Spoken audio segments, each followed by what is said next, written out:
1/12/2024 revised अव्यक्त वाणी है 18/1/2003। Heading है ब्राह्मण जन्म की स्मृतियों द्वारा समर्थ बन सर्व को समर्थ बनाओ। आज चारों ओर के सर्व स्नेही बच्चों के स्नेह के मीठे मीठे याद के भिन्न भिन्न बोल, स्नेह के मोती की मालाएं बाप दादा के पास अमृत वेले से भी पहले पहुंच गई। बच्चों का स्नेह बाप दादा को भी स्नेह के सागर में समा लेता है। बाप दादा ने देखा हर एक बच्चे में स्नेह की शक्ति अटूट है। यह स्नेह की शक्ति हर बच्चे को सहज योगी बना रही है। स्नेह के आधार पर सर्व आकर्षणों से उपराम हो आगे से आगे बढ़ रहे हैं। सच्चा स्नेह का परिणाम क्या बताया? स्नेह के आधार पर आकर्षणों से परे होकर फिर आगे से आगे बढ़ रहे हैं। ऐसा एक बच्चा भी नहीं देखा जिसको बाप दादा द्वारा या विशेष आत्माओं द्वारा न्यारे और प्यारे स्नेह का अनुभव ना हो। हर एक ब्राह्मण आत्मा का, ब्राह्मण जीवन का आदिकाल स्नेह की शक्ति द्वारा ही हुआ है। ब्राह्मण जन्म की यह स्नेह की शक्ति वरदान बन आगे बढ़ा रही है। तो आज का दिन विशेष बाप और बच्चों के स्नेह का दिन है। हर एक ने अपने दिल में स्नेह के मोतियों की बहुत बहुत मालाएं बाप दादा को पहनाई और शक्तियां आज के दिन मर्ज है, लेकिन स्नेह की शक्ति इमर्ज है। बाप दादा भी बच्चों के स्नेह के सागर में लवलीन है। आज के दिन को स्मृति दिवस कहते हो। स्मृति दिवस सिर्फ ब्रह्मा बाप के स्मृति का दिवस नहीं है, लेकिन बाप दादा कहते हैं आज और सदा यह याद रहे कि बाप दादा ने ब्राह्मण जन्म लेते ही आदि से अब तक क्या क्या स्मृतियां दिलाई हैं। वह स्मृतियों की माला याद करो, बहुत बड़ी माला बन जाएगी। किस बात की माला बनाओ? बाप दादा ने ब्राह्मण जन्म के आदि से लेकर अभी तक जो आपको स्मृतियां दिलाई हैं। जैसे किसी की याददाश्त खो जाती है ना, तो उसको लंबा टाइम लगता है, तो उसको कुछ ना कुछ दिखाते रहते हैं, ये है वो है, ताकि वो स्मृति आ जाए, उसको खो गई उसकी स्मृति। तो बहुत बड़ी माला बन जाएगी। सबसे पहली स्मृति सबको क्या मिली? सबसे पहली स्मृति क्या मिली? क्या सबसे पहली स्मृति क्या मिली? किसकी? मैं आत्मा हूं, ये पहली स्मृति। पहला पाठ याद है ना, मैं कौन? इस स्मृति ने ही नया जन्म दिया। वृत्ति दृष्टि स्मृति परिवर्तन कर दी है। ऐसी स्मृतियां याद आते ही रूहानी खुशी की झलक नैनों में, मुख में आ ही जाती है। आप स्मृतियां याद करते और भक्त माला सिमरन करते हैं। एक भी स्मृति अमृत वेले से कर्मयोगी बनने समय भी बार बार याद रहे तो स्मृति समर्थ स्वरूप बना देती है। भक्तों के साथ ही टैली किया। भक्त क्या करते हैं? माला का सिमरन। और जब तक हमारे अंदर सिमरन कुछ ना कुछ संकल्प है, तब तक किससे टैली कर रहे हैं बाबा? जैसे वो सिमरन करते हैं ऐसे आप वो जाप करते हैं। इष्ट का जो मंत्र है वो मिला है, और आपको जो बाप ने स्मृति दिलाई आप उसको निरंतर रिवाइज करते हो। तो एक भी स्मृति अमृत वेले से कर्मयोगी बनने समय भी बार बार याद रहे तो स्मृति समर्थ स्वरूप बना देती है। क्योंकि जैसी स्मृति वैसी ही समर्थी स्वतः ही आती है। इसलिए आज के दिन को स्मृति दिन के साथ साथ समर्थ दिन कहते हैं। ब्रह्मा बाप सामने आते ही, बाप की दृष्टि पड़ते ही आत्माओं में समर्थी आ जाती है। सब अनुभवी है, सभी अनुभवी है ना। चाहे साकार रूप में देखा, चाहे अव्यक्त रूप की पालना से पलते, अव्यक्त स्थिति का अनुभव करते हो। सेकंड में दिल से बाप दादा कहा और समर्थी स्वतः ही आ जाती है। इसीलिए ओ समर्थ आत्माएं, अब अन्य आत्माओं को अपनी समर्थी से समर्थ बनाओ। उमंग है ना? है उमंग। असमर्थ को समर्थ बनाना है। बाप दादा ने देखा कि चारों ओर कमजोर आत्माओं को समर्थ बनाने का उमंग अच्छा है। शिवरात्रि के प्रोग्राम धूमधाम से बना रहे हैं, सबको उमंग है ना? जिसको उमंग है बस इस शिवरात्रि में कमाल करेंगे, वह हाथ उठाओ। ऐसी कमाल जो धमाल खत्म हो जाए। कमाल ऐसी ना हो कि जिस समय कमाल की थोड़े टाइम रही फिर वही धमाल। कमाल ऐसी हो जो सदा के लिए क्या खत्म हो जाए? धमाल मचाते हो क्या? कहाँ होती है धमाल? मन के अंदर होती है ना। ऐसी कमाल जो धमाल खत्म हो जाए, जय जयकार हो जाए। वाह समर्थ आत्माएं, वाह। सभी जोन ने प्रोग्राम बनाया है ना, पंजाब ने भी बनाया है ना, अच्छा है। भटकती हुई आत्माएं, प्यासी आत्माएं, अशांत आत्माएं, ऐसी आत्माओं को अंजलि तो दे दो। फिर भी आपके भाई बहने हैं तो अपने भाइयों के ऊपर, अपनी बहनों के ऊपर रहम आता है ना। देखो आजकल परमात्मा को आपदा के समय याद करते, लेकिन शक्तियों को, देवताओं में भी गणेश है, हनुमान है, और भी देवताओं को ज्यादा याद करते हैं। तो वह कौन है? आप ही हो ना। आपको रोज याद करते हैं, पुकार रहे हैं, हे कृपालु दयालु रहम करो, कृपा करो, जरा सी एक सुख शांति की बूंद दे दो।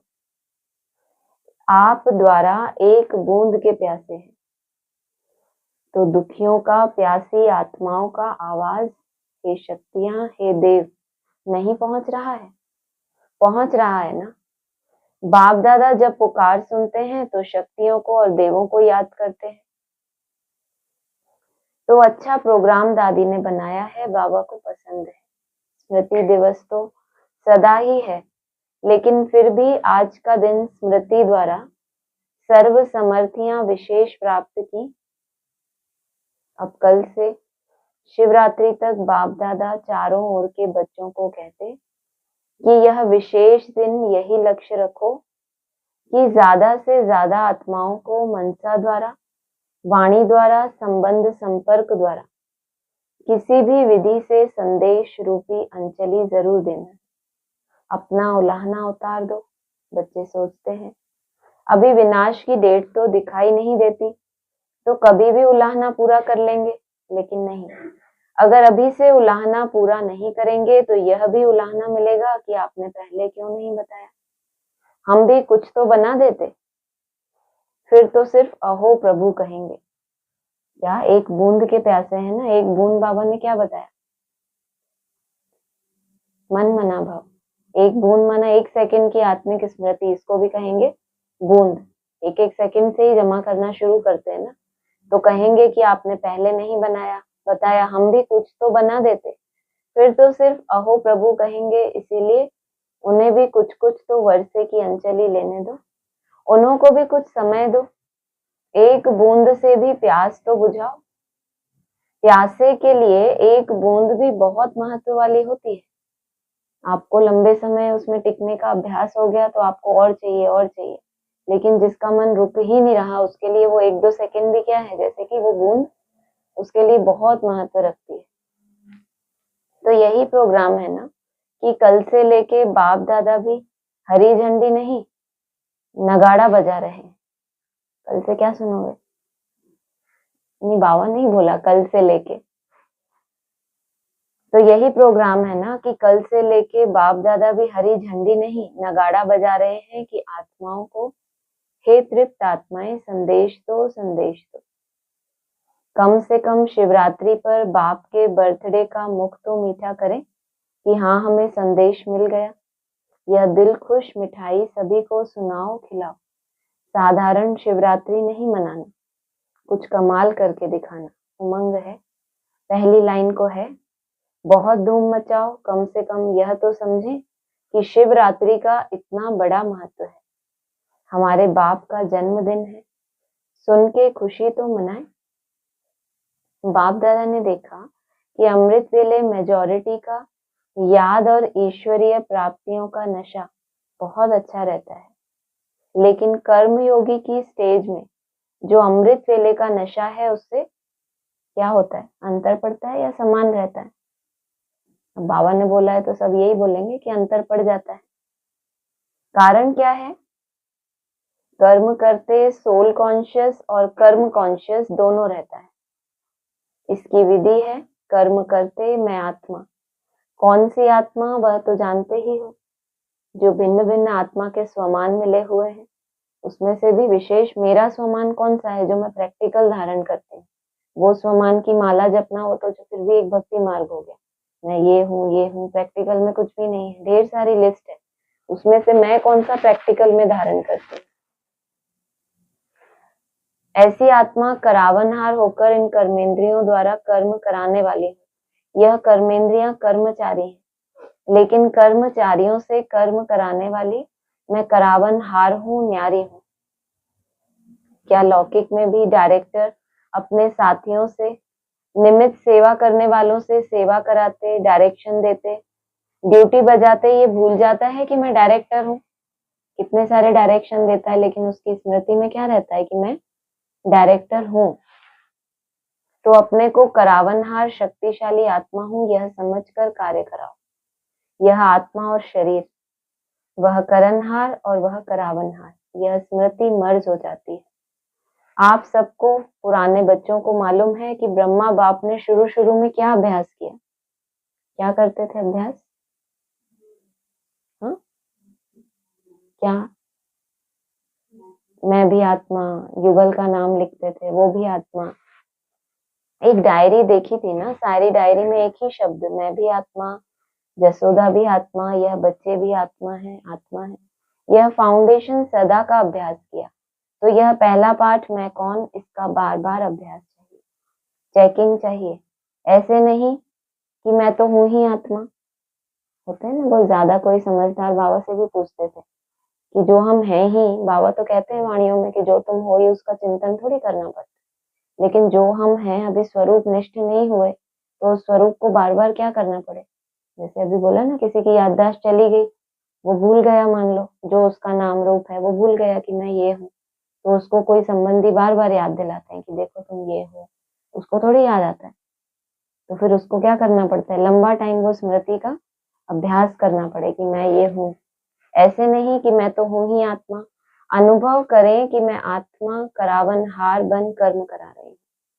जो बाबा ने कहा था चेकिंग की भी चेकिंग। एक बार कोई कोई होते हैं कर्म में संकल्प ले लेते हैं कि मैं ही आत्मा हूँ, शुरू हो गए फिर घास काटना। उसके बीच में भी क्या करना पड़े आपको, वो डिटैचमेंट महसूस हो कि आत्मा डिटैच है, फिर शरीर से ऐसे ऐसे कर्म करा रही है। उस स्वरूप में टिकने में भी कितनी मेहनत लगती है कि वो डिटैच जो स्वरूप हम देख रहे हैं वो शरीर से अलग है, वो है। तो बाबा कह रहे हैं करनहार अलग, करावनहार अलग है। ब्रह्मा बाप का दूसरा अनुभव भी सुना है कि यह कर्मेंद्रियां कर्मचारी हैं। तो रोज रात की कचहरी सुनी है ना, तो मालिक बन इन कर्मेंद्रियों रूपी कर्मचारियों से हालचाल पूछा है ना। तो जैसे ब्रह्मा बाप ने यह अभ्यास फाउंडेशन बहुत पक्का किया, इसीलिए जो बच्चे लास्ट में भी साथ रहे उन्होंने क्या अनुभव किया कि बाप कार्य करते भी, शरीर में होते हुए भी अशरीरी स्थिति में चलते फिरते अनुभव होता रहा। जब उनका लास्ट समय आने वाला था, शरीर जब छूटने वाला था, उससे पहले जो बच्चे साथ थे, क्योंकि लंबा समय कोई भी अभ्यास करेगा, 30-33 वर्ष, चलो 30-33 नहीं, जब से उनको समझ आई होगी तब से किया होगा, लेकिन इतना लंबा समय अगर कोई मैं आत्मा हूँ, मैं आत्मा हूँ, इसका ईमानदारी से अभ्यास भी करे और एज के हिसाब से, तो फिर लास्ट समय क्या हुआ, स्वतः ही दूसरों को अनुभव हुआ कि कैसे हैं, जैसे कि अशरीरी, शरीर में रहते हुए। चाहे कर्म का हिसाब भी चुकतू करना पड़ा, लेकिन साक्षी हो, न स्वयं कर्म के हिसाब के वश रहे, न औरों को कर्म के हिसाब किताब चुकतू होने का अनुभव कराया। आपको मालूम पड़ा कि ब्रह्मा बाप अव्यक्त हो रहा है? नहीं मालूम पड़ा ना। तो इतना न्यारा साक्षी अशरीरी इसका बताया, आपको मालूम पड़ा कि ब्रह्मा बाप क्या हो रहा है, अशरीरी अर्थात अव्यक्त हो रहा है। माना जब ब्रह्मा बाबा का शरीर छूटा तब तो डॉक्टर्स को भी बुलाया गया, लेकिन टाइम पर डॉक्टर्स आ नहीं पाए, वो एक अलग बात है। लेकिन जब आप डॉक्टर्स को बुलाओगे तो आपको आभास है ना कि ये जा रहे हैं। लेकिन ये ब्रह्मा बाप की बात बताई, क्या बताया कि अव्यक्त हो रहा है, आपको पता पड़ा? जो कि मुरली में ही ये कंट्रास्ट आया है कि कोई हार्ट फेल का मौत बहुत अच्छा मौत है। उसी मुरली में आगे बोल दिया कि तुम योगियों का शरीर ऐसे छूटता है कि बैठे बैठे, जैसे वो सन्यासी होते हैं, पता ही नहीं पड़ता। तो योगियों को तो उन सन्यासियों से भी आगे जाना है, पीछे रहना। तो उनका शरीर जब छूटेगा तो कैसे? सहज, कोई तकलीफ नहीं होनी, तभी कहेंगे कि पता ही नहीं पड़ा कि कैसे अव्यक्त हो गए। जैसे होता है ना, रात में कोई सो जाते हैं, सुबह उठते हैं तो देखते हैं ही नहीं, पता ही नहीं पड़ा ये कैसे चले गए। तो इसको कहते हैं कि बैठे बैठे योग में जैसे आत्मा मक्खन में से बाल निकल गया। अब मक्खन में से बाल खींचो तो आराम से निकलेगा, लेकिन हार्ट अटैक आएगा तो 10-15 मिनट भी क्या होगा, अति का दर्द हुआ ना। बाबा ने अनुभव सुनाया। अब यहाँ बताया कि ब्रह्मा बाप को देखा, कर्म के हिसाब किताब चुकतू होने का अनुभव कराया। आपको मालूम पड़ा कि ब्रह्मा बाप अव्यक्त हो रहा है? नहीं मालूम पड़ा ना। तो इतना न्यारा साक्षी अशरीरी अर्थात कर्मातीत स्टेज बहुत काल से अभ्यास की, तब अंत में भी वही स्वरूप अनुभव हुआ। यह बहुत काल का अभ्यास काम में आता है। ऐसे नहीं सोचो कि अंत में देह भान छोड़ देंगे, नहीं। बहुत काल का अशरीरीपन का, देह से न्यारा करावनहार स्थिति का अनुभव चाहिए। अंतकाल चाहे जवान है चाहे बूढ़ा है, चाहे तंदुरुस्त है चाहे बीमार है, किसका भी कभी भी आ सकता है। ये अंतकाल की निशानी है। क्या बताई? क्या बताई? अंतकाल की निशानी, बूढ़ा है चाहे बीमार है चाहे तंदुरुस्त है, किसी का भी काल आ सकता है। ये अंतकाल की निशानी है। इसीलिए बहुत काल साक्षीपन के अभ्यास पर अटेंशन दो, चाहे कितनी भी प्राकृतिक आपदाएं आएंगी, लेकिन यह अशरीरीपन की स्टेज आपको सहज न्यारा और बाप का प्यारा बना देगी। इसीलिए बहुत काल शब्द को बाप दादा अंडरलाइन करा रहे हैं। बार बार बाबा ने बोला है ना व्यक्तवाणी में, फीलिंग में आना माना, बार बार फीलिंग में आएंगे तो लास्ट में क्या हो जाएंगे? माना अभी हम पुरुषार्थी जीवन में है, लेकिन बाबा कह रहे हैं अगर बार बार ही वो चलता रहा तो लास्ट में भी क्या होगा? ऐसा नहीं कि कोई जादू हो जाएगा जो ऊपर बोला, कि ऐसा नहीं कि हम अंत में देहभान छोड़ ही देंगे, इतना हम पीसी बना रहे हैं तो छूट ही जाएगा ना। अटेंशन भी देना पड़े कि ये कमजोरी जो रिपीट हो रही है अंत में मुझे फेल करेगी। इसीलिए बहुत काल शब्द को बाप दादा अंडरलाइन करा रहे हैं। क्या भी हो, सारे दिन में साक्षीपन की स्टेज का, करावनहार की स्टेज का, सिर्फ ये नहीं कि संकल्प कर लिया मैं करावनहार आत्मा, उस स्टेज का भी आपको अनुभव हो। बार बार करो तब अंत मते फरिश्ता सो देवता निश्चित है। बाप समान बनना है तो बाप निराकार और फरिश्ता है। ब्रह्मा बाप समान बनना अर्थात फरिश्ता स्टेज में रहना। जैसे फरिश्ता रूप साकार में देखा, बात सुनते, बात करते, कारोबार करते अनुभव किया कि जैसे बाप शरीर में होते न्यारे हैं। कार्य को छोड़कर अशरीरी बनना, यह तो थोड़ा समय हो सकता है, लेकिन कार्य करते समय निकाल अशरीरी पावरफुल स्टेज का अनुभव करते रहो। सोचो, ये कोई नई बात नहीं है जो हम अभी सीख रहे हैं। ये ऐसा नहीं डिटैच होके, तो फिर हठ योगियों में और सन्यासियों में अंतर, सन्यासियों में और राजयोगियों में अंतर नहीं रहा कोई। तो ये पढ़ाई कितने पहले से बाबा पढ़ा रहे हैं। कार्य को छोड़कर अशरीरी बने, वो थोड़ा समय रह पाएंगे, लेकिन कार्य के बीच में ही कुछ सेकंड के लिए अपने आप को याद दिलाना कि वो हो रहा है कि नहीं, स्टॉप, समय निकाल अशरीरी पावरफुल स्टेज का अनुभव करते रहो। आप सब फरिश्ते हो, बाप द्वारा इस ब्राह्मण जीवन का आधार ले संदेश देने के लिए साकार में कार्य कर रहे हो। फरिश्ता अर्थात देह में रहते देह से न्यारा, और यह एग्जाम्पल ब्रह्मा बाप को देखा है, असंभव नहीं है। देखा, अनुभव किया, ऐसा नहीं बोला कि ब्रह्मा बाबा को देखा है। ऐसा नहीं बोला कि साकार को देखा, स्पेशल बोला कि ब्रह्मा बाप को देखा। बगैर अव्यक्त वाणी चलाने वाली ब्रह्मा की आत्मा है, तो कोई अपने लिए ऐसे बोलता है कि ब्रह्मा बाप को देखा? अपना अनुभव सुनाएगा ना, जैसे ये साकार का अनुभव या जैसे ब्रह्मा बाबा का अनुभव देखा या जो भी। जैसे बाबा मुरलियों में कहते हैं मुझे याद करो, कितनी बार कहते हैं, क्योंकि वो खुद कह रहे हैं तो मुझे ही बोलेंगे ना, मुझे याद करो। कभी उसमें आता है कि उनको याद करो, इनको याद करो, तो कितनी सारी चीजें हैं। कभी कहते हैं मुझे याद करो। तो ब्रह्मा, यह एग्जाम्पल ब्रह्मा बाप को देखा है, असंभव नहीं है। इसीलिए ब्रह्मा बाबा ने स्पष्ट बोल दिया मुरली में, तुम बच्चे याद में मेरे से भी तीखे जा सकते हो। बाबा के ऊपर तो मामला बहुत है। अब ये जो स्टेज बताई, बात करते व्यवहार में आते, ये कितनी अलग चीज है। अगर ये किसी की स्टेज है, वो कभी ऐसे बोलेगा कि तुम बच्चे मेरे से तीखे जाओगे? उसको तो यही नशा रहेगा कि मेरी तो बात करते भी यही स्टेज है। कैसी स्टेज? डिटैच होने की। और ब्रह्मा बाबा तो स्पष्ट बोलते थे, मैं तो एक गिट्टी खाता हूँ फिर भूल जाता हूँ। उस समय तो उनको व्यवहार में भी नहीं आना, सिर्फ भोजन का कोर उठाना है, अपने मुंह में डालना है। लेकिन उसमें भी वो ये कहते थे कि मैं तो भूल जाता हूँ। तुम बच्चे जा सकते हो आगे। तो यह एग्जाम्पल ब्रह्मा बाप को देखा है। एग्जाम्पल कोई तभी बता सकता है जब उसने खुद भी वो अनुभव किया हो। ब्रह्मा की आत्मा ने खुद भी तो अनुभव किया, तभी तो वो बता रहा है कि जैसे एग्जाम्पल ब्रह्मा बाप को देखा है, मैंने तुमने भी देखा और मैंने भी देखा है। असंभव नहीं है, देखा अनुभव किया जो भी निमित्त है।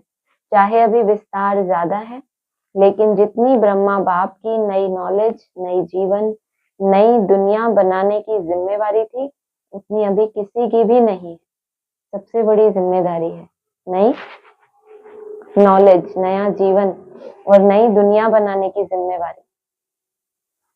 तो सबका लक्ष्य है ब्रह्मा बाप समान बनना, अर्थात फरिश्ता बनना। माना ब्राह्मणों की दुनिया में तो क्या हो गया था जिस समय ये वाणी चली है? 2003 की वाणी है ना? 3 की है। तो विस्तार तो बहुत ज्यादा है, वो बताया। और फिर नेक्स्ट लाइन में क्या आया? चाहे अभी विस्तार बहुत ज्यादा है, लेकिन ब्रह्मा बाप की जिम्मेदारी क्या थी? नई जीवन, माना ब्राह्मणों की जो जीवन एक रिवाजी जीवन बन गई है, उसमें से कैसे बनाना? नई जीवन बनाना, नयापन लाना। तो सबका लक्ष्य है ब्रह्मा बाप समान बनना, अर्थात फरिश्ता बनना। शिव बाप समान बनना, अर्थात निराकार स्थिति में स्थित होना। मुश्किल है क्या? बाप और दादा से प्यार है ना, तो जिससे प्यार है उस जैसा बनना। जब संकल्प भी है बाप समान बनना ही है, तो कोई मुश्किल नहीं। सिर्फ बार बार अटेंशन, टेंशन को खत्म करने का साधन ये बार बार आपका बहुत जल्दी जल्दी आता रहे। पहले ऐसा लगे कि बार बार 10 मिनट, आधा घंटा भूल ही गए, विस्मृति हो गई। बार बार माना बारंबार हो जाए, कि वो बार और बार के बीच में जो गैप है वो भी खत्म हो जाए। निरंतर बारंबार चल रहा है वो। साधारण जीवन जीने वाले तो बहुत हैं, ब्राह्मणों की दुनिया में ही साधारण जीवन जीने वाले बहुत हैं, लेकिन आप जैसा कार्य आप ब्राह्मण आत्माओं के सिवाय और कोई नहीं कर सकता है। तो आज स्मृति दिवस पर बाप दादा समानता में समीप आओ, समीप आओ, समीप आओ का वरदान दे रहे हैं। कौन सी तारीख है आज? 1 दिसंबर। 1 दिसंबर 5 साल पहले। कितना, कौन सा ईयर आया? हाँ, 2019 आया। 5 साल पूरे हो गए। बाबा ने तब भी तो कोई ऐसी वाणी चलाई होगी जो विशेष वरदान था उसमें। 1 दिसंबर, क्या याद है किसी को? नहीं याद? पक्का? बिल्कुल याद नहीं? 1 दिसंबर 2019। घर चले गए थे क्या सब लोग घूमने फिरने? दिसंबर 19। हाँ, फिर कोई बात नहीं। बाबा ने कहा था वाणी में स्पेशल, जो बड़ा पेपर हम कहते हैं कि बड़ा पेपर हुआ, तो उस बड़े पेपर के बाद बाबा ने रिजल्ट दी, जैसे कि एक वरदान दे दिया, जैसे कि निश्चिंत कर दिया कि होली, माना जो होना था अव्यक्त वाणी ही थी वो भी। जो दुर्गति होनी थी वो होली, अब आगे कोई भी दुर्गति होनी नहीं है। और उससे पहले आप बड़ा पेपर दे चुके थे या देना बाकी था? तो बाबा ने कहा था बस यही है, क्योंकि बाबा बहुत समय से कहते थे 5 दिसंबर लास्ट है, उससे जास्ती गुंजाइश नहीं है। तो किस बात की गुंजाइश नहीं है कि इससे ज्यादा टाइम नहीं ले सकते आप पेपर के लिए, तैयार रहो। तो फिर बोला 1 दिसंबर के दिन जो दुर्गति होनी थी वो हो ली, अब आगे आगे के लिए जैसे बाबा ने क्या कर दिया वरदान ही हुआ ना कि आगे आगे कभी डाउनफॉल नहीं होना। प्रैक्टिकल में भी जो परिस्थिति बनती है वो भी तो एक तरह से हिलाती है ना। तो बाप दादा समानता में समीप आओ समीप आओ समीप आओ का वरदान दे रहे हैं। सभी हद के किनारे, चाहे संकल्प, चाहे बोल, चाहे कर्म, संबंध, संपर्क, कोई भी हद का किनारा, अपने मन की नैया को इन हद के किनारों से मुक्त करो। बुद्धि की नैया नहीं है, शरीर रूपी नैया तो है ही, उसके साथ क्या ज्यादा परेशान कर रहा है अभी की डेट में, जो किनारे छोड़ना नहीं चाहता।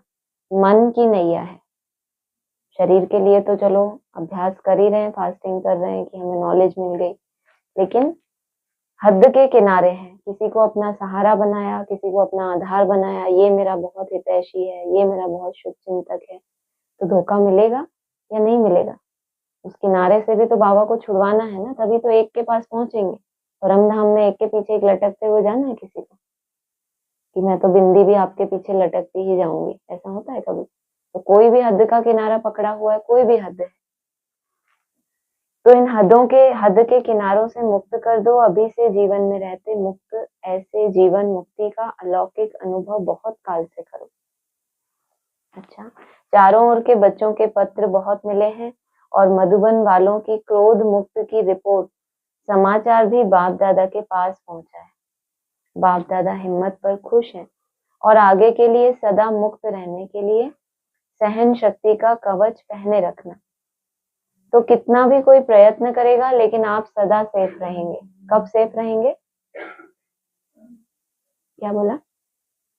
कौन सा? सहन शक्ति का कवच पहन के रखना।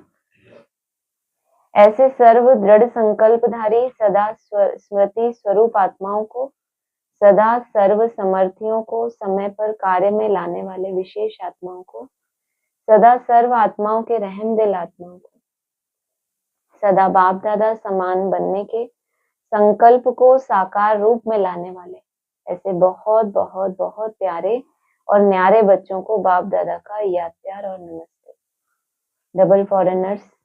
डबल फॉरेनर्स को डबल नशा है। क्यों डबल नशा है? क्योंकि समझते हैं कि हम भी जैसे बाप दूर देश के हैं ना, हम भी दूर देश से आए हैं। बाप दादा ने डबल विदेशी बच्चों की एक विशेषता देखी है कि दीप से दीप जगाते हुए अनेक देशों में बाप दादा के जगे हुए दीपकों की दिवाली मना दी है। डबल विदेशियों को संदेश देने का शौक अच्छा है। हर ग्रुप में बाप दादा ने देखा 35-40 देशों के होते हैं। मुबारक हो। सदा स्वयं भी उड़ते रहो और फरिश्ते बनकर के उड़ते उड़ते संदेश देते रहो। अच्छा है, आप 35 देश वालों को बाप दादा नहीं देख रहा, और भी देश वालों को आपके साथ देख रहे हैं। तो नंबर 1 बाप समान बनने वाले हो ना। नंबर 1 की नंबर वार बनने वाले हो? नंबर 1, नंबर वार नहीं, नंबर 1 बनना अर्थात हर समय विन करने वाले। विन अर्थात जीत, हर समय विन करने वाले। मैंने बार बार फीलिंग में आए, बार बार फेल हुए तो बाबा ने रिजल्ट दे दी। लास्ट में क्या होगा?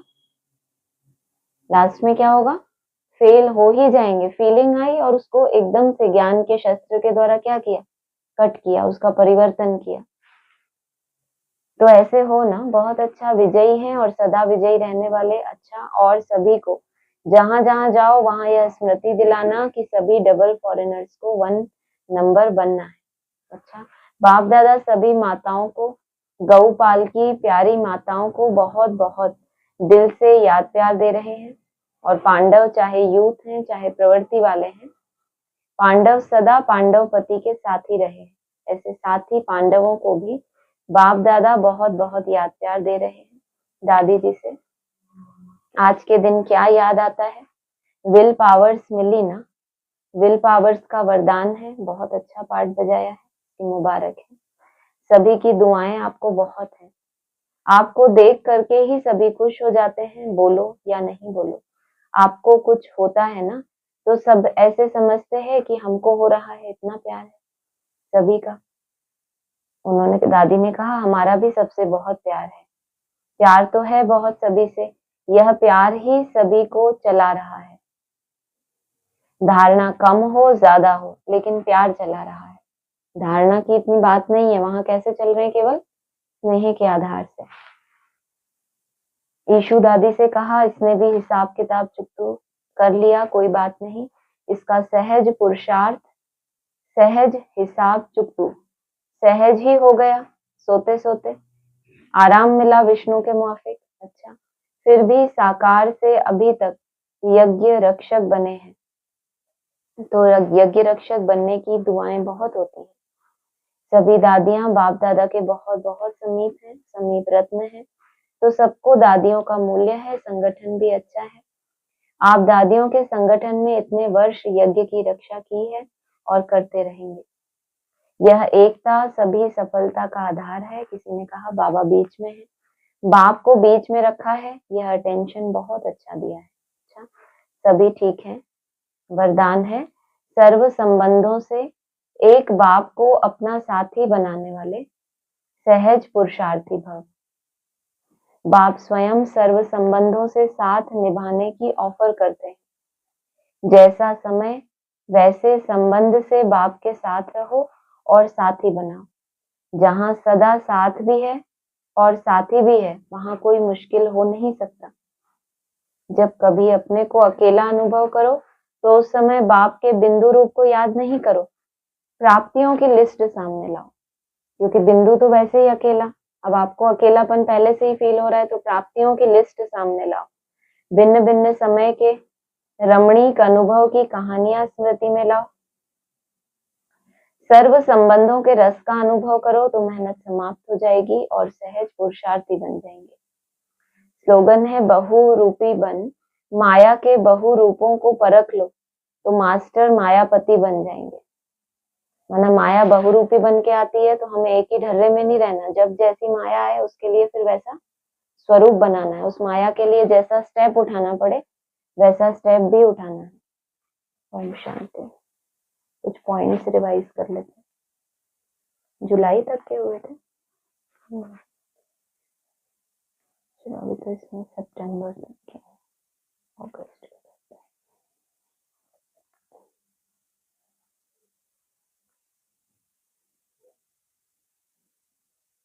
अगस्त 2024 साकार मुरली पॉइंट है।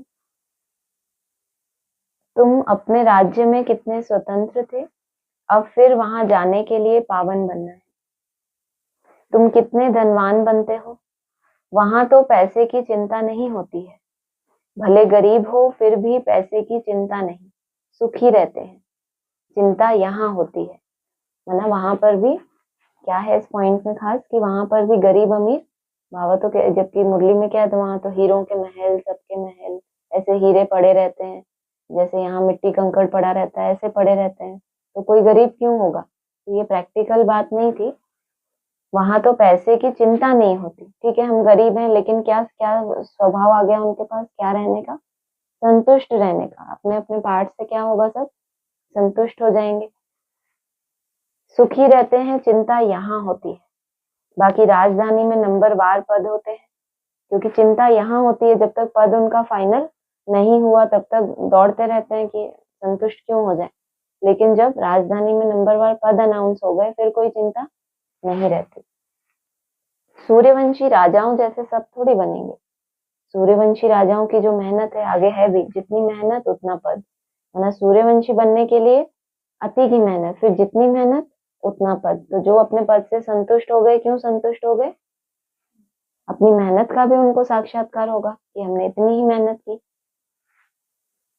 16 अगस्त 2024 का है। मनुष्य कहते हैं रोज वही बात समझाते हैं। किसको कहते हैं, किसको कहते हैं, रोज बाप को ही कहेंगे ना, कि मुरली में क्या होता है, रोज रोज वही बात समझ आते हैं। ये तो हमें समझ आ गया, बस अब कुछ और बोलो, आगे बढ़ो। रोज वही बात समझाते हैं, यह तो ठीक है, परंतु जो समझाया जाता है उस पर चले भी ना। बाबा इस चीज का इंतजार करता है कि शायद मैं बोलूंगा और बच्चे कर लेंगे, लेकिन देखते हैं फिर वही फिर वही। क्योंकि जन्म जन्मांतर आदत क्या पड़ी है बच्चों की, कथा सुनने की। तो ये समझते हैं ये भी एक सत्संग है। सुना, जितनी देर अच्छा किया, सुबह शाम थोड़ा अभ्यास किया, बस बाकी तो हमें वैसे ही चलना है ना। मोस्टली ब्राह्मण अभी कौन सा संस्कार अपना बना रहे हैं? जो भक्ति में संस्कार था कि कथा सुनी, पल्ला झाड़ा और चले गए। तो फिर उनके मुंह से निकलता है कि रोज रोज ये तो मैंने कल भी डायरी में पॉइंट लिखा था, आज भी वही लिखूं, डायरी भर जाएगी, कितना वेस्ट होता है। तो बाबा को कुछ आगे की बात भी बोलनी चाहिए ना। तो बाबा ने क्या बोला, क्या था पाड़ा मारा, धारण भी तो करे ना। व्यक्तवाणी में तो बोल दिया स्नेह चला रहा है, धारणा भले हो ना हो, बाबा ने भी बोल दिया कि चलो स्नेह के आधार से चल रहे हैं, और धारणा है नहीं तो देवता बनेंगे, लेकिन चलते रह रहे हैं स्नेह के आधार से। परंतु जो समझाया जाता है उस पर चले भी ना, करने के लिए समझाया जाता है। यहाँ पाठ करने के लिए, लिखने के लिए, रटने के लिए नहीं समझाया जाता। लेकिन वही हो गया गड़बड़, रट गई कथा। और फिर होता है ना, भक्ति मार्ग में कितने कथावाचक होते हैं, पूरी गीता उनको बचपन से ही रटाना शुरू कर देते हैं माँ बाप भी, कि हमारा बच्चा क्या बनेगा, बड़ा विद्वान बनेगा, बहुत पैसे कमाएगा। जहाँ कथा करेगा वहां से पैसे तो मिलेंगे ना। तो सोचो आप, बिल्कुल ब्राह्मणों की दुनिया में वैसे का वैसे चलता रहता है। तो करने के लिए समझाया जाता है, परंतु कोई चलते थोड़े ही है। तो जरूर रोज रोज समझाना पड़े। और बच्चे जो हैं, जिनको धारण करने के लिए जो चातरक है, उनको रोज भले वो पॉइंट आए, उनको किस बात की खुशी होती है कि देखो जो मेरे से कल भूल हुई, आज बाबा ने वाणी में बोला, यही मेरे को धारण करना था। और वही तो वो कभी भी उससे बोर हो जाते हैं कि बाबा रोज वही वही बातें समझाते हैं। हो जाते हो कभी? कभी नहीं हो जाते, अच्छी बात है। परंतु कोई चलते थोड़ी है, मतलब कोई भी अगर चल दे तो बाबा ने फिर 2017 में क्या किया, पढ़ाई समझाना ही बंद कर दिया। फिर मैं रोज रोज वही बातें नहीं चाहिए, वही वही समझाते समझाते पढ़ाई क्या हो गया, समझाते समझाते। बाबा ने यहाँ बोला ना, कोई चलते थोड़ी है, मतलब अगर कोई भी चले तो फिर बाबा को वो बात रिपीट करनी पड़े। फिर तो बाबा ने कहा कि मैंने तुमको पावन बना दिया, तुम्हें समझा दिया। बाप थोड़ी गली गली में जाके सेवा करेगा, तुम दूसरों को समझाओ। बाप तो तुम्हारा कल्याण करने के लिए आया। ऐसे थोड़ी ही कहते हैं बाबा आप जो रोज समझाते हो वह हमने अच्छी रीति समझ लिया।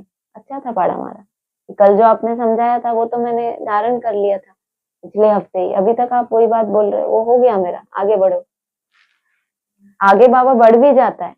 जो बच्चे ऐसी मेहनत करते हैं तो बाप आगे नहीं बढ़ता। नई नई बातें, गुहे गुहे बातें कितना बोलते हैं, आगे चलकर तुमको क्या सुनाएंगे, गुहे गुहे बातें सुनाएंगे। इसका मतलब तुम जितना आगे बढ़ते जा रहे हो, तुम्हारी बुद्धि सक्षम भी तो हो कि बाप इतनी हैवी डोज दे दे और तुम्हें समझ ही कुछ ना आए। अब ये साकार मुरलियों में से पॉइंट्स ढूंढते हैं, कितनी हैवी डोज लगती है, सिर घूम जाता है ना अच्छे अच्छों का भी, कि इस पॉइंट का मतलब क्या है, कि एक ही आत्मा है कि तीन आत्माएं हैं, कितनों के लिए बोला, कौन से एक्टर्स हैं, कितना कंफ्यूजन होता है। कोई ऐसा है जिसने पूरा ही रहस्य सुलझा लिए हो? कोई भी ऐसा है? सोचो मुरलियां कितनी गहरी हैं, और वो कहते हैं आप वही वही बातें समझाते हैं। तुम्हारी बुद्धि में वही वही पुरुषार्थ चल रहा है, कुछ नवीनता है ही नहीं पुरुषार्थ में, तो तुम्हें भाषण भी कैसा लगेगा, पुराना ही लगेगा ना।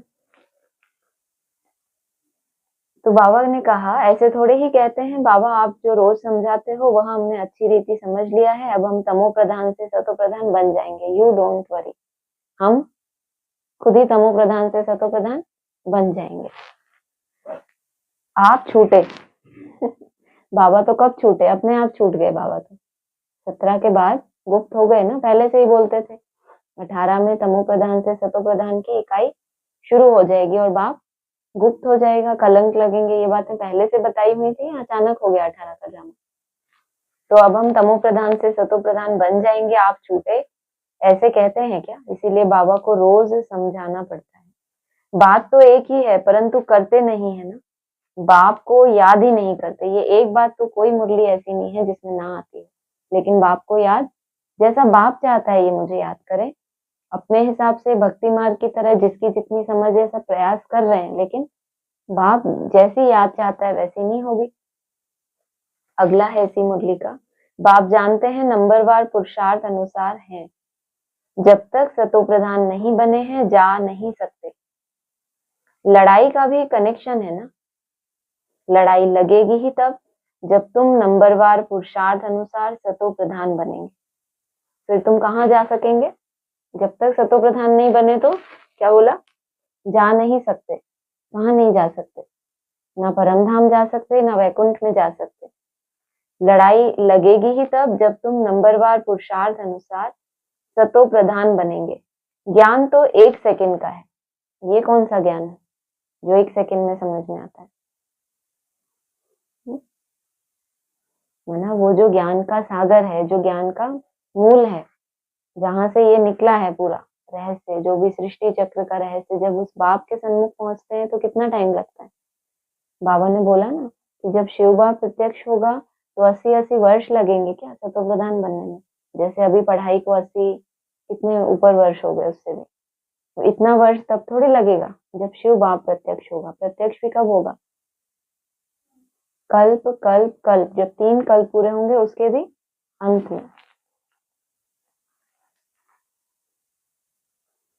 अगला है इसी मुरली का। बाप समझाते हैं जब तक विनाश नहीं हुआ है तब तक तुम कर्मातीत अवस्था को पा नहीं सकेंगे।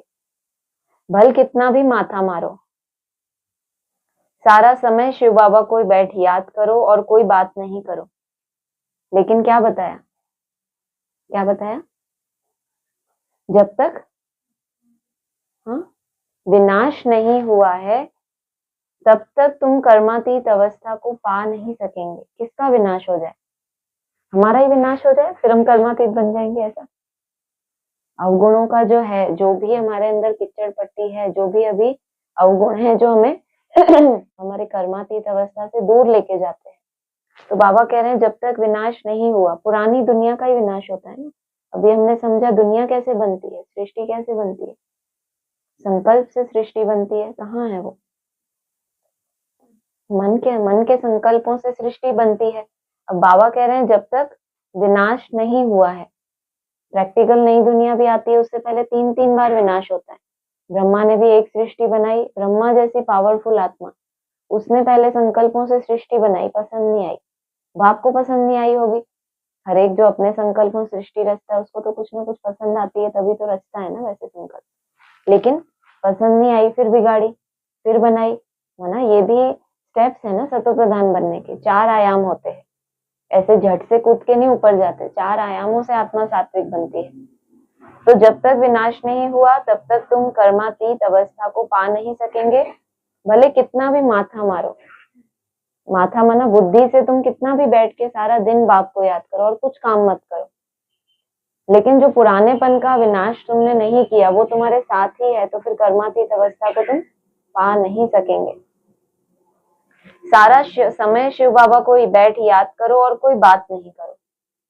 लेकिन जो जमा हुआ है, जो हम बार बार कहते हैं कि अपने ही जो संकल्पों का त्याग है, जिन संकल्पों को आपने कहीं ना कहीं बसा के रखा है, सर्व संकल्पों का जिसने त्याग नहीं किया वो योगी। तो उस तरह के संकल्प, ये वो संकल्प नहीं है जो हम एकाग्र होते हैं, हर कुछ आ गया, उन संकल्प उनको आप रच थोड़ी रहे हो। वो तो कहीं ना कहीं है, लेकिन आ रहे हैं तो कहीं ना कहीं तो है। लेकिन ये वो संकल्प हैं जिनको आप जानते हो कि इस तरह के संकल्पों का मुझे छोड़ देना चाहिए। ये आसुरी संकल्प है, इसमें परचिंतन है, इसमें नेगेटिव है, इसमें ईर्ष्या है। आप जानते हो कि ये भक्ति मार्ग का संकल्प है, सब कुछ जानते हो, लेकिन उनका त्याग करना। बस बाबा लड़ाई से पहले मैं कर्मातीत अवस्था को पाकर दिखाऊंगा, ऐसा कोई निकले। बाबा तो चाहते हैं कि कोई उसको युद्ध ना करनी पड़े, मनसा की कोई लड़ाई ना करे। ये जो इतनी मेहनत लग रही है, एक एक सेकेंड इकट्ठा कर रहे हैं, एक एक मिनट, तो बस लड़ाई से पहले ही मैं क्या बन जाऊंगा? कर्मातीत। ऐसा कोई निकले, ऐसा ड्रामा में हो नहीं सकता। पहले नंबर में तो एक ही जाना है। यह भी कहते हैं हमको कितना माथा मारना पड़ता है। माया तो और ही रुस्तम बनकर आती है। जितना जितना जो आगे खड़ा है वही आपको बताएगा ना कि मैं तो इतना आगे बढ़ता हूँ, तो भी माया मेरे सामने रुस्तम बन के खड़ी है। तो कोई भी अपना अहंकार रख ही नहीं सकता। अगला है इसी मुरली का। बाबा खुद कहते हैं मेरे तो बाजू में एकदम शिव बाबा बैठा है, तो भी मैं याद नहीं कर सकता हूँ, भूल जाता हूँ। समझता हूँ मेरे साथ बाबा है, फिर मुझे भी तो याद करना पड़ता है। जैसे तुम करते हो, ऐसे नहीं कि मैं तो साथ हूँ, इसमें ही खुश हो जाना है, नहीं। मुझे भी कहते हैं निरंतर याद करो। वो है एक समझ, जो ब्रह्मा बाबा कह रहे हैं मेरे तो साथ ही है। समझ की सब्जेक्ट अलग है, ज्ञान की सब्जेक्ट। किसी को लगे कि बहुत बेहद का ज्ञान हमारी बुद्धि में आ गया, बहुत सूक्ष्मता से हमने समझने लगे, जो पॉइंट्स पहले नहीं समझ में आते थे अभी बेहद में टच होने लगे। तो भी क्या करना पड़े, ब्रह्मा से ज्यादा नजदीक शिव बाप के कोई है नहीं, सबसे पहले उसके कान सुनते हैं। तो भी वो क्या बोलता है, तो भी तो जैसे तुम याद करते हो ऐसे मुझे याद करना पड़ता है। तो ज्ञान का अहंकार क्यों नहीं होना चाहिए कभी भी, कि कितना भी गहरा ज्ञान बुद्धि में हो तो भी आपको क्या करना पड़े, बाप को याद ही करना है। वो ज्ञान की गहराई आपको बीज रूप अवस्था में कभी भी नहीं टिकाएगी। तो भी आपको ज्ञान से परे ही कहाँ जाना है, विज्ञान में जाना है। वो ज्ञान आपके अहंकार का कारण बन सकता है, उसके अलावा उसका कोई रोल नहीं है। या तो वो आपको विज्ञान तक पहुंचाने में आपकी मदद कर सकता है अगर वो आपकी उन्नति से रिलेटेड है। फिर मुझे भी तो याद करना पड़ता है, ऐसे नहीं कि मैं तो साथ हूँ इसमें ही खुश हो जाना है, नहीं, मुझे भी कहते हैं निरंतर याद करो। साथ वाले तुम रुस्तम हो, जिसकी बुद्धि में सारा ही बाप का दिया हुआ पहले पहले हपो होना है, उसको बाप कहते हैं तुम मुझे निरंतर याद करो। तब माया को एक मिनट भी ऐसा ना मिले जो रुस्तम के पास वो रुस्तम बन के आ जाए। साथ वाले तुम रुस्तम हो, तुमको तो और ही जास्ती तूफान आएंगे, नहीं तो बच्चों को कैसे समझा सकेंगे। आपके पास भी जो तूफान आते हैं तो क्या समझना चाहिए, अनुभवी बनाने के लिए आते हैं। ब्रह्मा को भी बाबा क्या समझा रहे हैं कि तुम्हारे पास तो और ही जास्ती तूफान आएंगे, क्यों, नहीं तो तुम दूसरों को अपना अनुभव कैसे सुनाओगे। तो बाबा ने कहा बच्चों को कैसे समझा सकेंगे, यह सब तूफान तो तुमसे पास होंगे। माना ये समझो सिर्फ मेरे पास से गुजर रहे हैं, ऐसे ये मेरे पास आ गया, किसी का आना और उसको हुआ बना देना। जैसे होता है ना घर में कोई किसी के कोई अनवांटेड चीज नहीं चाहते और कोई आ गया, कोई होते हैं उसका एकदम हो हल्ला, अरे क्या आ गया, कोई जानवर घुस आया, कोई सांप आ गया, अरे बाप रे। कोई शांत चित्त होते हैं, हाँ, आराम से चला जाएगा, वो भी आत्मा है। इतने शांत चित्त हो, कोई क्या करते हैं एकदम धमाल हो गई, ये हो गया वो हो गया। वो सिर्फ आके उसको गुजर जाना है। माया का तूफान है, सांप का हो, विकारों के सांप, क्या करो, इतनी सहनशीलता कि मैंने तो कवच पहना हुआ है। माया आई और ऐसे पास होके चली गई, बस मेरे को अनुभवी बनाने आई थी कि जब ऐसी ऐसी माया आई उस समय मैंने क्या पुरुषार्थ किया, कैसे मैंने उसको जीता। तब आपको इस हिसाब से उसको जीतना है कि मैं किसी को अनुभव शेयर कर सकूं, कि दूसरों को मैं मिठाई बांट सकूं। तो कभी इस रूप से लेते हो माया को, ये तो सिर्फ मुझे टीचर बनाने के लिए आई है कि मुझे भी आगे चल के टीच करना है ना दूसरों को, तो ये सब कुछ मेरे ऊपर से पास होना चाहिए पहले पहले।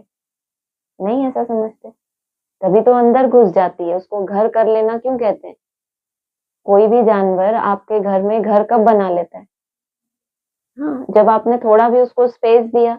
और जहां वो घर बनाना शुरू किया है वहां आपने सफाई कभी की नहीं, तो वो क्या करेगा, वो समझेगा ये मेरा घर, ये इसका घर, इसमें ये मेरा घर, क्योंकि ये तो इधर कभी आता ही नहीं। तो अब वो क्या हो गया, जहाँ कोई नहीं आता वहां कोई ना कोई, कहते हैं ना यहाँ भूत रहते हैं, क्योंकि वहां लोग रहते ही नहीं। अब कोई नहीं आता तो वो अपना घर बना लेते हैं। ऐसा ही होता है या कुछ और होता है। तो माया भी घर कब करती है, आपको कभी अगर ये समझ आ जाए कि ये तो सिर्फ तूफान आया है कि पास हो जाएगा, इतना हल्के रूप में माया को लेना, वो आपको हिला ही नहीं पाई। आदि शक्ति तो उसकी वहीं खत्म हो गई कि अरे इसको कुछ ऐसा लग रहा है कि मैं तो ऐसे ही चली जाऊंगी, मैं जाऊंगी ही नहीं। और आपको फिर भी लग रहा है ये तो कोई बात ही नहीं। जब ब्रह्मा के पास इतने बड़े बड़े तूफान आ सकते हैं जो नींद पिटा दे, स्वप्न आ जाए, कहते हैं ना बाबा कल की मुरली में था, कल की मुरली का पॉइंट था कुछ दोपहर में जो चली है, कुछ ऐसे स्वप्न, ऐसे बड़े बड़े वो संकल्प तूफान, कुछ भी ऐसा आता है हमारे पास, तो वहां से सीखना चाहिए। एक बार देख लिया कि अरे जब उनको आ रहे तो ये तो कुछ भी नहीं है, बिगाड़ कुछ नहीं पाएंगे। किस लिए आते हैं, ऐसे क्रॉस होने के लिए। जैसे को लोग जाते हैं ना, देखते हैं अरे बिल्ली जा रही है, उसको जाने देते हैं, ऐसे नहीं कि हाय अब क्या होगा, बिल्ली चली गई, वो चली गई ना, अब आप चलो आगे। फिर वो कोई कोई डरते ही बैठ जाते हैं कि अरे अब कैसे जाएं, फिर ना माया आ जाए, फिर इतनी मेहनत करेंगे, फिर ना माया आ जाए। रोज रोज हमें अपना वही टारगेट रखना है, उसके बाद भी माया आएगी, क्रॉस करके चली जाएगी। पहले से ही आपको निश्चय होना चाहिए, भले दिन भर आपको परेशान करे तो भी निश्चय क्या होना चाहिए, ये सिर्फ पास होने के लिए आई, चली जाएगी। उसको कोई जो भाव देगा उसके घर में रहेगी वो, जो उसको पूछेगा ही नहीं कि हमें कोई फर्क नहीं पड़ता तुम कितनी भी आओ, उसके पास क्यों जाएगी। यह सब तूफान तो तुमसे पास होंगे, मैं उनके इतने नजदीक बैठे हुए भी कर्मातीत अवस्था को पा नहीं सकता हूँ, तो फिर दूसरा कौन बनेगा। कोई ज्यादा तीसमार खान बने तो फिर बाबा को बताना पड़ता है ना कि इतना नजदीक मैं हूँ, कोई भी नजदीक नहीं है। फिर बाबा ने कहा, यह मंजिल बहुत ऊंची है, ड्रामा अनुसार सब पुरुषार्थ करते रहते हैं, भले कोई ऐसी कोशिश करके दिखाए, कोई ऐसा हिम्मत वाला हो, बाबा से रेस करेंगे हम तो। बाबा, हम आपसे पहले कर्मातीत अवस्था को पाकर यह बन के दिखाते हैं, जरा आप रुको थोड़ा, आप तो वैसे भी रुके ही हो, माया आपको पहुंचने नहीं दे रही लड़ाई से पहले, तो हम तब तक एक ट्रायल करते हैं। आदि में तो बाबा ने कहा ना, सबको छुट्टी थी, जिसको जो पद चाहिए वो पद ले लो, तो फिर ट्रायल करने वाले भी तो हुए होंगे ना।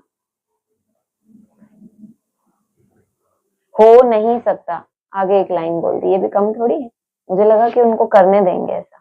हो नहीं सकता, यह ड्रामा बना बनाया है,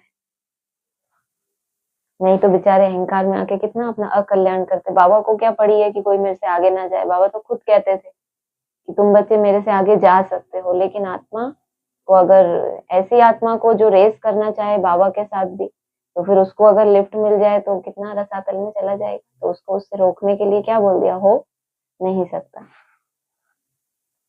17 अगस्त 2024। अब तुम नॉलेज सुन रहे हो, मैं बीज रूप ज्ञान का सागर हूँ, तुमको कुछ भी करने नहीं देता हूँ, पाँव भी पड़ने नहीं देता। पाँव किसका पड़ेंगे, शिव बाबा के तो पाँव है नहीं, यह तो ब्रह्मा के पाँव पड़ना हो जाएगा। मैं तो तुम्हारा गुलाम हूँ। उनको कहते हैं निराकारी, निरअहंकारी। सो भी जब वह एक्ट में आए तब तो निरअहंकारी कहा जाए। बात हुई थी ना, एक होता है निरअहंकारी, आत्मा तो है ही, डिटैच है, बिंदु रूप में है, तो निरअहंकारी है ना, लेकिन आपकी एक्ट आपके अहंकार का परिचय देती है। अहंकार होगा तो किससे पता चलेगा, सिर्फ बोल से नहीं, आपकी एक्ट ये बताती है कि आप कितने निरअहंकारी हैं। शिव बाबा की सबसे ज्यादा गाली पड़ती है, सबसे ज्यादा ग्लानि होती है, फिर भी अपनी मस्ती में मस्त रहे, प्रैक्टिकल में वो अपना स्वरूप दिखाए, तो क्या कहेंगे, ये है प्रैक्टिकल एक्ट। जब किसी के अहंकार के ऊपर आक्रमण होता है ना, अभिमानी को क्या होता है, अपमान बहुत फील होता है, और सबसे ज्यादा गाली किसको मिलती है, शिव बाबा को, और उसको कोई अपमान ही ना फील हो अभी, वो अपनी उसी स्टेज में रहे जिसमें पहले था, मजे से अपनी मुरलियां सुना रहा है, अपना कर्तव्य कर रहा है जो उसको करना है, दुनिया कुछ भी बोलती रहे। तो निरहंकारी भी कब कहा जाए, जब एक्ट में आए।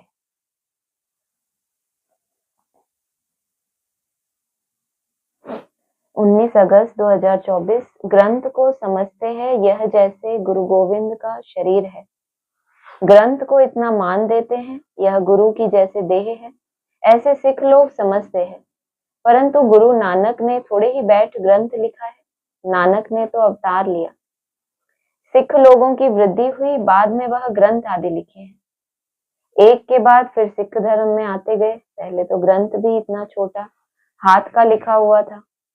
अब गीता के लिए समझते हैं यह श्री कृष्ण का रूप है, जैसे ग्रंथ के लिए क्या समझते हैं, ये गुरु नानक देव का, सॉरी, गुरु गोविंद सिंह का शरीर है, ऐसे ही गीता के लिए क्या समझते हैं, श्री कृष्ण का शरीर है। तो ये टैली किया बाबा ने दो पार्ट्स को एक साथ, गुरु गोविंद सिंह को और श्री कृष्ण को, गीता को और गुरु ग्रंथ साहब को, तो ये चैतन्य हो गए ना।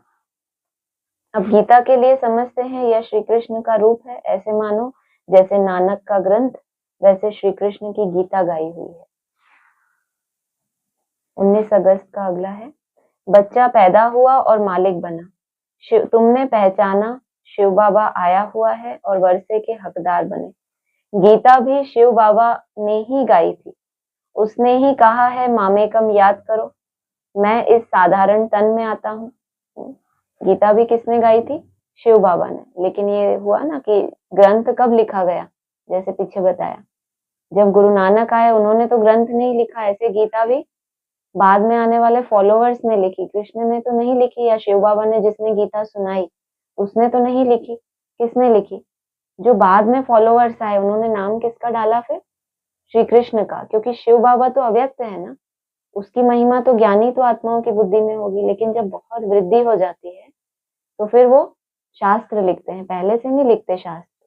तो जो सात्विकता थी वो तो नहीं रही कि शिव बाबा ने गीता सुनाई थी ब्रह्मांकन के द्वारा, वो बात निकल गई, साकार रह गया और निराकार उड़ गया। इसलिए बाबा कहते हैं सबसे बड़ी भूल है। तो गीता भी शिव बाबा ने ही गाई थी, उसने ही कहा है मामेकम याद करो, मैं इस साधारण तन में आता हूँ। श्री कृष्ण साधारण थोड़े ही है, वह तो जन्म लेते हैं तो जैसे बिजली चमक जाती है, बहुत प्रभाव पड़ता है।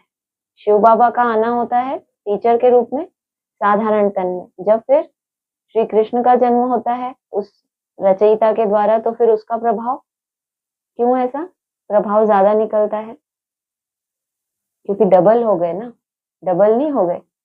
पर पहले बाप के रूप में जब ब्रह्मा बाबा ने पढ़ाई तब सिंगल रूप में एक अव्यक्त साथ था, और वो फिर जब नेक्स्ट तो बाबा कहता है एडिशन होता जाता है, अगली मूर्ति आई तो फिर क्या हुआ उसका एडिशन, फिर वो मूर्ति 2002 में कर्मातीत बन गई, तो अब क्या हो गया डबल हो गए ना। तो बोला है ब्रह्मा और इधर शंकर, ये दो मूर्तियां बैठी है ना, खड़ा किसको किया? तो ये मुरली का पॉइंट है, बाप इस रथ को तैयार कर खड़ा कर देंगे, है ना। खड़ा किसने किया और तैयार भी किसने किया?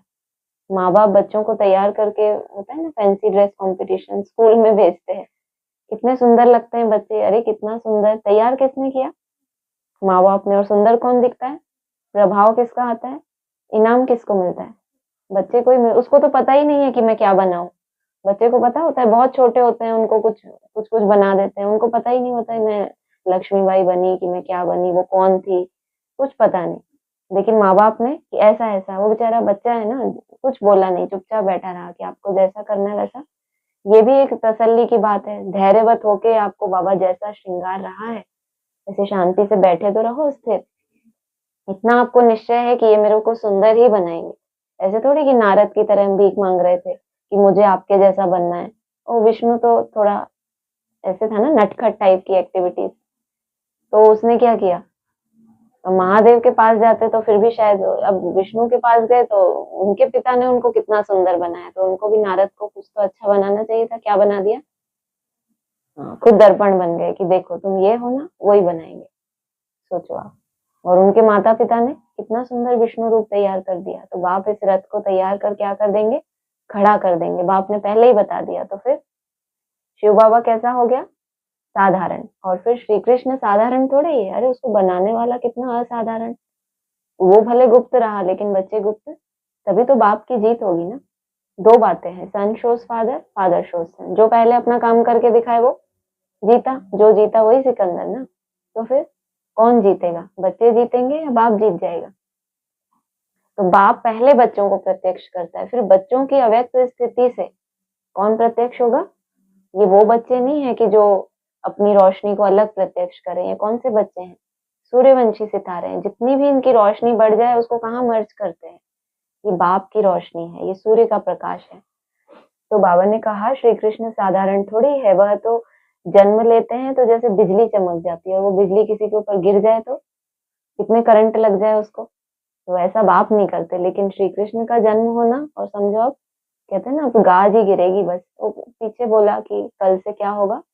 हाँ, वो पहले ही थोड़ा सा बाबा होता है ना कि बच्चों को थोड़ा थोड़ा अच्छे से करना, बहुत प्रभाव पड़ता है ना, उसका प्रभाव पड़ता है। बाप से तो बच्चे कैसे नालायक थे, देखो पीछे बाबा को क्या बोला, आप रोज रोज वही बात समझाते रहते हो। श्री कृष्ण आ जाए उनके सामने, ऐसे बिजली कड़काता है, वो उसको बोलेंगे, ऐसा प्रभाव पड़ेगा वो कुछ चू भी ना कर सके। भले आप रोज वही वही डंडे मारो, कोई चू भी ना कर सके, इतना प्रभाव है, सोचो। इतनी बिजली बिजली गिरने का प्रभाव बहुत होता है। कोई आपके शरीर में करंट लगा देना, इतना अच्छा सर्कुलेशन हो जाता है, किसी को डर लगता है कि भाई मुझे करंट ना लग जाए, कुछ हो नहीं जाए मुझे।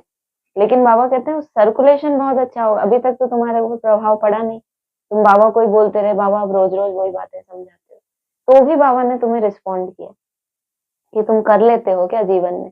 अब जिसने कर लिया वो तो तुम्हारी एक एक की खटिया खड़ी कर दे कि तुमने बोला कैसे है बाप को ऐसा। अब मैं तुम्हें बताता हूँ, तो वहां पर क्या होगा, बहुत प्रभाव पड़ जाता है। इसलिए श्री कृष्ण का अब तक भी गायन करते हैं। तो ऐसी छाप, ऐसी बिजली के होता है ना, किसी किसी करंट लग जाता है ना, जैसे हमारी नन्ही को लगा था, तो छाप पड़ जाती है। तो देखो वो दिल में एक छाप पड़ जाती है कि उस दिन का वो जो डंडा था ना, मैं जीवन में कभी भूल नहीं सकता। ऐसा है। अगला है 19 अगस्त की मुरली का, याद करेंगे याद से ही पाप कटेंगे। पतित पावन बाप ही युक्ति बता रहे हैं, फिर कल्प बाद भी ऐसे ही आकर तुमको ज्ञान देंगे। इनको भी सब त्याग करा के ऐसे ही अपना रथ बनाएंगे।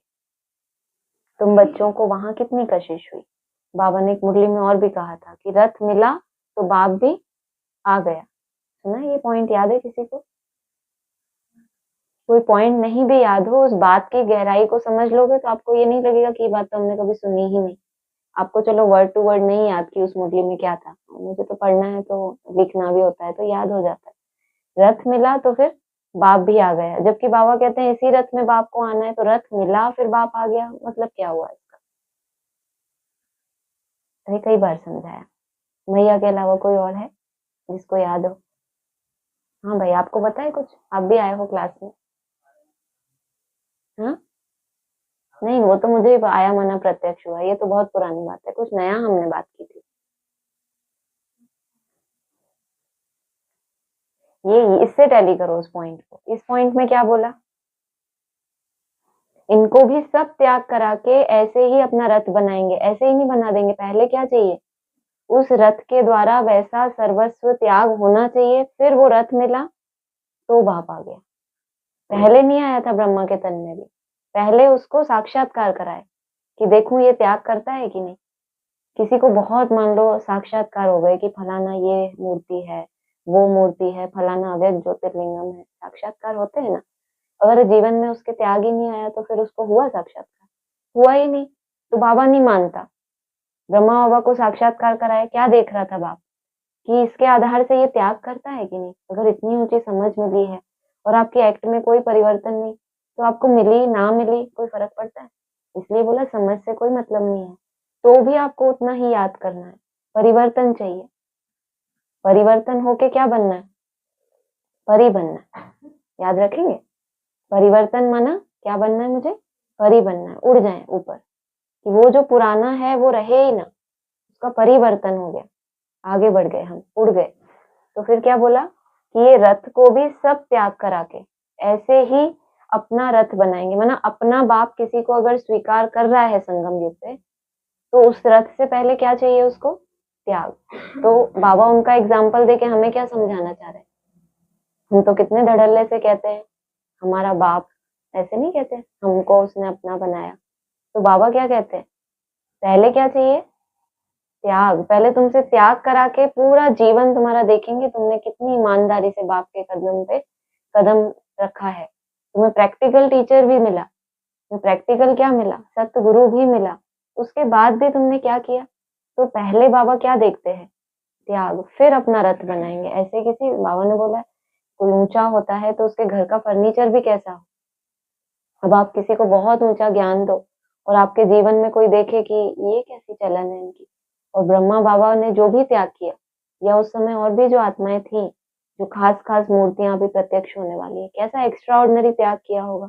ऐसा नहीं कि बहुत टाइम लगाया होगा, कि अगर उनको परिचय मिल गया कि फलानी ये मूर्ति है तो उसके मुख से निकला और उनका परिवर्तन हुआ। ऐसे नहीं घसीटेंगे कि सालों साल तन मेरे पास रहे, धन मेरे पास रहे, मन तुम्हारे पास। तो क्या परिचय मिला? और ब्रह्मा बाबा को साक्षात्कार हुए तो क्या हुआ? उनको वैराग आ गया। कितना बड़ा बिजनेस था उनका, सोचो। कमाई भी तो कर सकते थे ना, यज्ञ में ही तो लगना था। एक टाइम ऐसा आया यज्ञ में कुछ भी नहीं था, तो भी उनको ये संशय नहीं आया कि यज्ञ कैसे चलेगा। सोचो, ये अनुभव है दादियों के। इसको कहते हैं, जिसको दिया उसके प्रति संशय आता है ना, कि देखो हमने इनको इतना दिया, आज हमारे पास खाने को भी नहीं है, तो अब हमको इनको हमारी पालना करनी चाहिए ना। संशय नहीं आएगा। मान लो आपने अपना सब कुछ किसी को दे दिया हो और फिर आपके पास किसी दिन ऐसा हो भूखे मर रहे हैं, तो आपके मन में क्या आएगा? जानते हो अपने मन को क्या करेगा वो?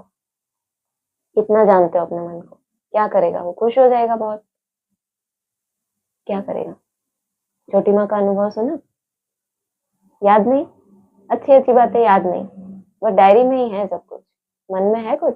क्या अनुभव सुनाया? हाँ, पहला पहला सेंटर जब उनको मिला था अहमदाबाद में, तो खाने के लिए था कुछ? उस सेंटर में खाने के लिए कुछ नहीं, कोई व्यवस्था नहीं। सारे दिन में सिर्फ 2 रोटी, इतनी ही व्यवस्था थी और कोई व्यवस्था नहीं। कितने दिन ऐसे निकाले उन्होंने, कोई शिकायत नहीं, कोई कंप्लेंट नहीं की। बस उसमें नमक डाला, वही बाबा का भी हिस्ट्री सुनते हो ना, बाबा की हिस्ट्री सुनिए ना, नमक और आटा, इसके अलावा कुछ नहीं। गोल गोल के पिया, मिर्ची के साथ खा लिया, मतलब माँ बाप दोनों का ही त्याग होना चाहिए ना कहीं आपको वो कहाँ से चेतना मिले कि हमारी माँ इतनी पावरफुल, हमारा पिता इतना पावरफुल, तो हम कैसे होने चाहिए। तो ब्रह्मा बाबा के लिए भी ये परिस्थिति आई, माना त्याग का भी त्याग करना कि जो मैंने त्याग किया है, बाप को जो मैंने दिया है वो भी मुझे याद ना रहे कि मैंने अपने करोड़ों की संपत्ति दे दी। कोई कोई तो त्याग करने के बाद भूलना मुश्किल हो जाता है कि हमने इतने दिए।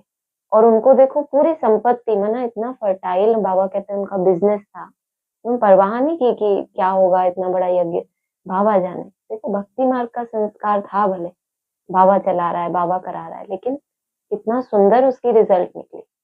कभी अनुभव तो सुने होंगे ना, नहीं सुने कभी, कभी आप लोगों को पढ़ना चाहिए जो हिस्ट्री के अनुभव है, बहुतों ने यज्ञ की हिस्ट्री के बहुत सुंदर अनुभव होते हैं कि निश्चय से कैसे विजय होती है। तो इनको भी सब त्याग करा के ऐसे ही अपना रथ बनाएंगे। तुम बच्चों को वहां कितनी कशिश हुई, कैसे सब भागे, बाप में कशिश है ना। अभी तुमको भी ऐसा संपूर्ण बनना है, जैसे इसको त्याग करा के मैंने अपना बनाया, तो कंडीशन तुम्हारे लिए भी वही रहेगी। तुम्हें भी अपना कब बनाऊंगा, जब त्याग देखेंगे, नंबरवार ही बनेंगे, यह राजधानी स्थापन होती है। अच्छा, ओम शांति। हाँ जी, ऑनलाइन किसी को कुछ बोलना है?